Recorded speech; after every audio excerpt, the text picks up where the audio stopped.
بسم اللہ الرحمن الرحیم۔ بسم اللہ الرحمن الرحیم۔ میری عزیز طالبات، آج ہم سبق نمبر 24 میں سورۃ المائدہ کی آیت نمبر 49 سے لے کر 51 تک کا ترجمہ اور تفسیر پڑھیں گے۔ آئیں اب چلتے ہیں آیات مبارکہ کی طرف۔ اعوذ باللہ من الشیطان الرجیم، بسم اللہ الرحمن الرحیم۔ وَأَنِ احْكُمْ بَيْنَهُمْ بِمَا أَنزَلَ اللَّهُ وَلَا تَتَّبِعْ أَهْوَاءَهُمْ وَاحْذَرْهُمْ أَن يَفْتِنُوكَ عَن بَعْضِ مَا أَنزَلَ اللَّهُ إِلَيْكَ فَإِن تَوَلَّوْا فَاعْلَمْ أَنَّمَا يُرِيدُ اللَّهُ أَن يُصِيبَهُم بِبَعْضِ ذُنُوبِهِمْ وَإِنَّ كَثِيرًا مِّنَ النَّاسِ لَفَاسِقُونَ۔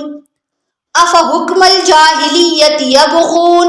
وَمَنْ أَحْسَنُ مِنَ اللَّهِ حُكْمًا لِقَوْمٍ يُوقِنُونَ۔ يَا أَيُّهَا الَّذِينَ آمَنُوا لَا تَتَّخِذُوا الْيَهُودَ وَالنَّصَارَىٰ أَوْلِيَاءَ بَعْضُهُمْ أَوْلِيَاءُ بَعْضٍ وَمَن يَتَوَلَّهُم مِّنكُمْ فَإِنَّهُ مِنْهُمْ إِنَّ اللَّهَ لَا يَهْدِي الْقَوْمَ الظَّالِمِينَ۔ آیات مبارکہ کا ترجمہ۔ وَأَنِ احْكُمْ بَيْنَهُمْ، اور یہ کہ آپ صلی اللہ علیہ وسلم فیصلہ کیجئے ان کے درمیان، بما انزل اللہ، اللہ کے نازل کردہ احکام کے مطابق، ولا تتبع، اور آپ صلی اللہ علیہ وسلم پیروی نہ کریں، اہواءہم، ان کے خواہشات کی، واحذرہم، اور ان سے بچتے رہیں، ان یفتنوک، کہ کہیں وہ آپ کو فتنے میں نہ ڈالیں، عن بعض، کسی ایسے حکم سے،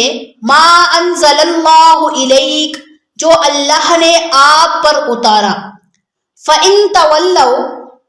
پس اگر وہ منہ موڑے، فَاعْلَمْ، تو آپ صلی اللہ علیہ وسلم جان لیں، انما یرید اللہ، کہ بے شک اللہ تعالیٰ یہ چاہتا ہے، ان یصیبہم، کہ ان کو پہنچائے، ببعض ذنوبہم، ان کے گناہوں کی سزا، وَإِنَّ، اور بے شک، کثیرا من الناس، بہت سے لوگ، لفاسقون، البتہ نافرمان ہیں۔ افحکم الجاہلیت یبغون، کیا وہ زمانہ جاہلیت کا فیصلہ چاہتے ہیں، ومن احسن من اللہ، اور اللہ سے بہتر کون ہے، حکمن، حکم کرنے والا، لقوم یوقنون، یقین رکھنے والی قوم کے لیے۔ یا ایھا الذین آمنوا، اے ایمان والو، لا تتخذوا الیہود والنصارى، کہ تم نہ بناؤ یہود اور نصارہ کو، اولیاء، اپنے دوست، بعضهم، ان میں سے بعض، اولیاء بعض، بعض کے دوست ہیں، وَمَن يَتَوَلَّهُمْ، اور جس نے بنایا ان کو دوست، منکم، تم میں سے، فَإِنَّهُ مِنْهُمْ، تو بے شک وہ انہی میں سے ہے، إِنَّ اللَّهَ، بے شک اللہ تعالی، لا یہدی، ہدایت نہیں دیتا، القوم الظالمین، ظالم قوم کو۔ آیات مبارکہ کی تفسیر۔ وَأَنِ احْكُمْ بَيْنَهُمْ بِمَا أَنزَلَ اللَّهُ وَلَا تَتَّبِعْ أَهْوَاءَهُمْ وَاحْذَرْهُمْ أَن يَفْتِنُوكَ عَن بَعْضِ مَا أَنزَلَ اللَّهُ إِلَيْكَ۔ جیسا کہ پیچھے گزر چکا ہے کہ یہود کے علماء آپ صلی اللہ علیہ وسلم سے اپنے حق میں فیصلہ کروانا چاہتے تھے، تو اس لیے اس آیت کے اندر اللہ رب العزت نے آپ صلی اللہ علیہ وسلم کو خبردار کیا ہے کہ اے نبی، آپ ان لوگوں کے مرضی کے مطابق فیصلہ نہ کریں اور ان کے مکر و فریب سے بچتے رہیں۔ کہیں ایسا نہ ہو کہ یہ لوگ آپ صلی اللہ علیہ وسلم سے مسلمان ہونے کا وعدہ کر کے آپ صلی اللہ علیہ وسلم سے غلط فیصلہ کرا کے آپ صلی اللہ علیہ وسلم کو فتنے میں مبتلا کر دے۔ فَإِن تَوَلَّوْا فَاعْلَمْ أَنَّمَا يُرِيدُ اللَّهُ أَن يُصِيبَهُم بِبَعْضِ ذُنُوبِهِمْ، یعنی اللہ رب العزت فرماتے ہیں کہ اے نبی، اگر آپ کے فیصلہ کرنے کے بعد بھی یہ یہودی نہ مانے تو آپ صلی اللہ علیہ وسلم یہ جان لیں کہ یہ ان کی نافرمانی اور گناہوں کی سزا ہے کہ ان کو صحیح اور غلط کی تمیز نہیں ہے، اور یہ لوگ حق کو قبول کرنے کی صلاحیت سے محروم ہو گئے ہیں، اور اللہ رب العزت ان کو سزا دینا چاہتے ہیں۔ وَإِنَّ كَثِيرًا مِّنَ النَّاسِ لَفَاسِقُونَ، یعنی اللہ کی نافرمانی کرنے والے تو بہت ہیں، لیکن اللہ کے حکم کی تعمیل اور اللہ کی شکر گزاری کرنے والے بہت کم ہیں۔ أَفَحُكْمَ الْجَاهِلِيَّةِ يَبْغُونَ وَمَنْ أَحْسَنُ مِنَ اللَّهِ حُكْمًا لِقَوْمٍ يُوقِنُونَ، یعنی اللہ رب العزت فرماتے ہیں کہ جس طرح زمانہ جاہلیت میں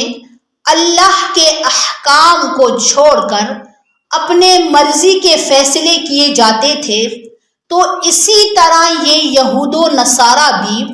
اللہ کے احکام اور شریعت کے مطابق فیصلے کو چھوڑ کر زمانہ جاہلیت کی طرح فیصلہ کرنا چاہتے ہیں،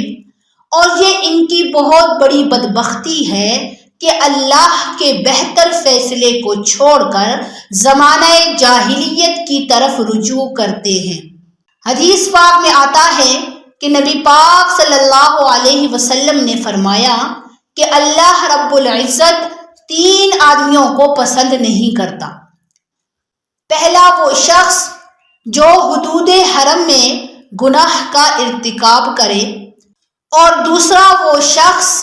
یتبع فی الاسلام سنت الجاہلیت، جو اسلام میں جاہلیت کے طریقے کی پیروی کرے، اور تیسرا وہ شخص جو ناحق قتل کرے۔ اور یہود و نصارہ کا بھی یہی حال تھا کہ وہ اسلام میں زمانہ جاہلیت کے طریقوں کی پیروی کرتے تھے۔ یا ایھا الذین آمنوا لا تتخذوا الیہود والنصارى اولیاء، اس کا شان نزول یہ ہے کہ نبی پاک صلی اللہ علیہ وسلم نے مدینہ میں یہود و نصارہ سے یہ معاہدہ کیا کہ وہ مسلمانوں کے ساتھ جنگ نہیں کریں گے، اور نہ ہی مسلمانوں کے خلاف کسی اور کی مدد کریں گے، اور اسی طرح مسلمان بھی ان سے جنگ نہیں کریں گے اور نہ ہی ان کے خلاف کسی اور کی مدد کریں گے، مگر یہودی اپنے اس معاہدے پر قائم نہ رہ سکے، اور انہوں نے مشرکین کے ساتھ مل کر مسلمانوں کے خلاف سازش کی، اور یہود مسلمانوں کے راز معلوم کر کے مشرکین کو بتاتے تھے، تو اس پر یہ آیت نازل ہوئی کہ اے ایمان والو، یہود و نصارہ کو اپنا دوست اور اپنا رازدار نہ بناؤ۔ بعضهم اولیاء بعض، یعنی یہود یہودیوں کے دوست ہیں اور عیسائی عیسائیوں کے دوست ہیں، کیونکہ ان کا مذہب ایک ہے۔ لیکن اے ایمان والو، تم ایمان والوں سے دوستی کرو، اور اگر کوئی شخص یہود و نصارہ سے دوستی کرے تو وہ انہی میں شمار ہوگا، کیونکہ حدیث پاک میں آتا ہے، نبی پاک صلی اللہ علیہ وسلم نے فرمایا المرء مع من احب، کہ آدمی جس سے محبت کرتا ہے اسی کے ساتھ ہوگا۔ وَمَن يَتَوَلَّهُم مِّنكُمْ فَإِنَّهُ مِنْهُمْ، یعنی اگر کوئی شخص یہود و نصارہ سے دوستی کرے تو وہ انہی میں شمار ہوگا، کیونکہ حدیث پاک میں بھی آتا ہے کہ نبی پاک صلی اللہ علیہ وسلم نے فرمایا المرء مع من احب، کہ آدمی جس سے محبت کرتا ہے وہ اسی کے ساتھ ہوگا۔ تو اس لیے ایمان والوں کو چاہیے کہ وہ اللہ اور اس کے رسول پر ایمان لانے والے لوگوں سے دوستی کریں، نہ کہ یہود و نصارہ سے۔ ان اللہ لا یہدی القوم الظالمین، یعنی یہود و نصارہ کافر اور مشرک ہونے کی وجہ سے ظالم ہیں، اس لیے اللہ رب العزت ظالم قوم کو ہدایت نہیں دیتا۔ ہمارے آج کے سبق کا خلاصہ یہ ہے، آیت نمبر 49 سے لے کر 51 تک کا ترجمہ اور تفسیر، اور انشاءاللہ کل ہم سبق نمبر 25 میں آیت نمبر 52 کا ترجمہ اور تفسیر پڑھیں گے۔ والسلام علیکم ورحمۃ اللہ وبرکاتہ۔